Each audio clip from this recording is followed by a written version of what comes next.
Hello! Final video for Goblet of Fire today. We're chugging through the series, and we're over halfway done.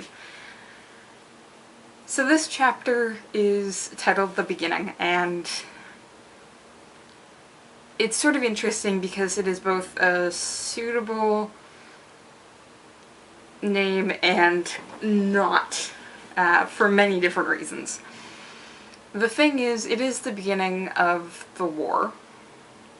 So really the second Wizarding War of Voldemort, sort of the third in the line that we know, if we include Grindelwald's war as the first one. And moving forward, it's definitely a starting point for that war. It is also the starting point for a lot of these people to actually get involved. We have missions that are already being sent out that started in the previous chapter, but we have some more understanding that Hagrid and Olympia, as her first name is,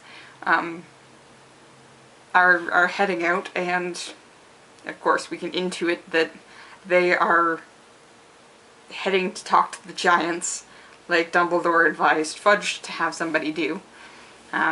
Both having giant blood, that they're more likely to be able to communicate well.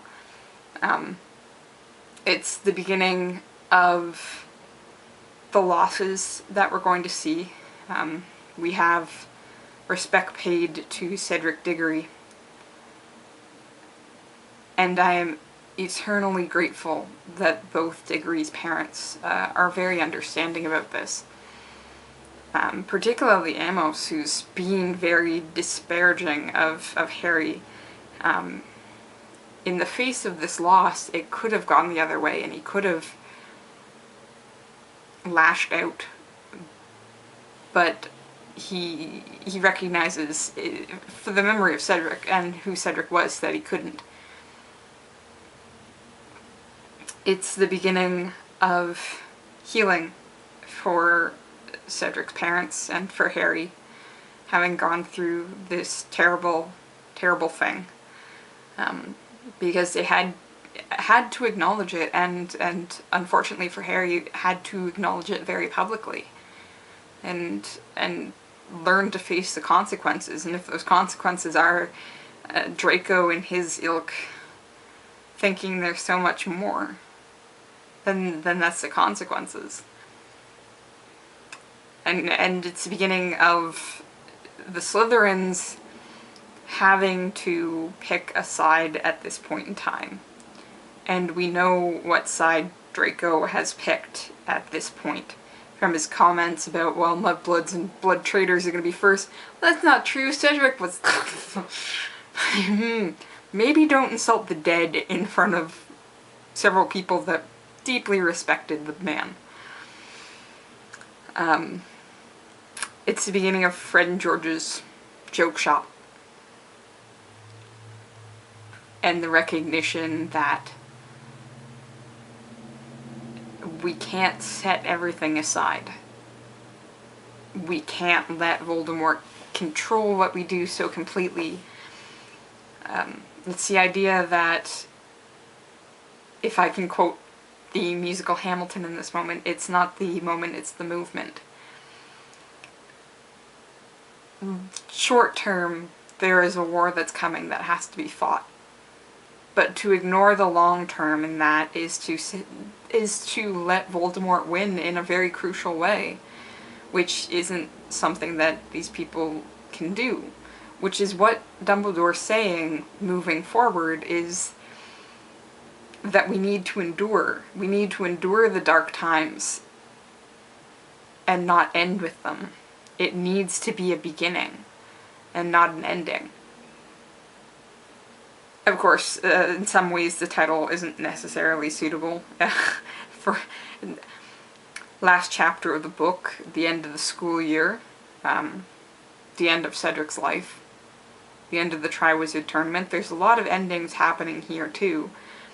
And in another crucial way, it's not the beginning for Harry. Harry has been facing this menace since his first year. For him, this is not the beginning, it is simply another stage of the fight.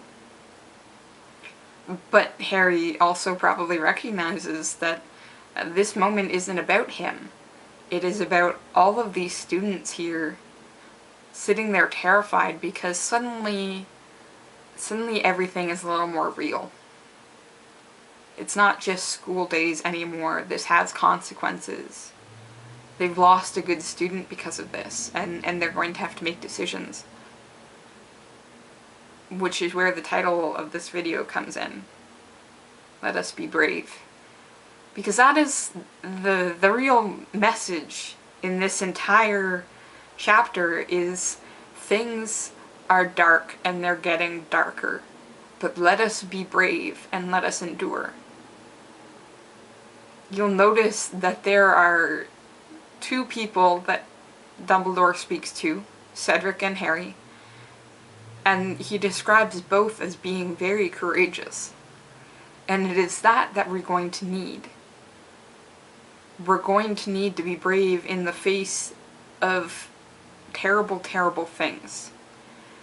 That's why Harry gives the money to Fred and George, because bravery is going to include laughter when sometimes it doesn't look like there's anything to laugh at. It's going to be standing up for people who say things because they think it's going to make them big. Which is... that's Draco in this moment. Draco isn't acting yet, but he's bragging about it.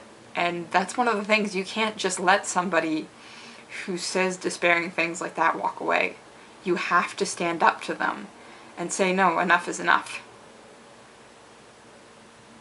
Harry is walking away from a traumatic thing towards a family he knows is not going to understand or care.